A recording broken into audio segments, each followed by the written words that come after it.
నమస్కారం friends. Brahmamudi serial ఈరోజు ఎపిసోడ్లో ఊహించని మలుపులు చోటు చేసుకున్నాయి.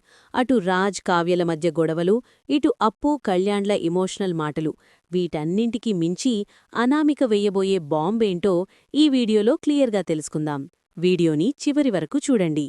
ఎపిసోడ్ ప్రారంభంలో స్వప్నపాప బారసాల కోసం దుగ్గిరాల ఇంట్లో అందరూ సందడిగా ఉంటారు. కావ్య అందరికీ ఎంతో ప్రేమగా గోరింటాకు పెడుతూ ఉంటుంది. అప్పు కూడా కళ్యాణ్ సైగ చేయడంతో గోరింటాకు పెట్టుకోడానికి ఒప్పుకుంటుంది. ఈ క్రమంలో ఇందిరాదేవి కళ్యాణ్ మాట అప్పు బాగానే వింటోంది అని ఆట పట్టించడం అందరినీ నవ్విస్తుంది. అలాగే రాజ్ కావ్యలు కూడా త్వరగా పిల్లల్ని కనాలని నాన్నమ్మ కోరుకుంటుంది. ఇక గదిలోకి వెళ్లిన తర్వాత అసలు రచ్చ మొదలవుతుంది. కావ్య చేతులకు గోరింటాకు ఉందని తెలిసి కూడా రాజ్ ఆఫీస్ పనిలో పడి తనని అస్సలు పట్టించుకోడు.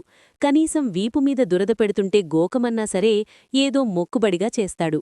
ఈ మనిషికి నా మనసు అస్సలు అర్థం కాదు అని తిట్టుకుంటూ కావ్య కోపంతో గోరింటాకు కడిగేసుకుంటుంది.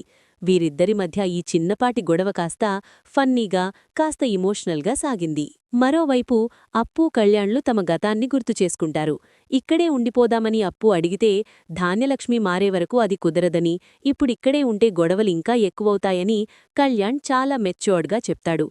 వీరిద్దరి మధ్య సాగిన కాఫీ టిఫిన్ రొమాంటిక్ సంభాషణ ప్రేక్షకులను బాగా ఆకట్టుకుంది. అయితే ఎపిసోడ్ చివర్లో అసలైన ట్విస్ట్ ఇచ్చింది అనామిక. రుద్రాణితో కలిసి అనామిక ఒక పెద్ద ప్లాన్ వేసింది.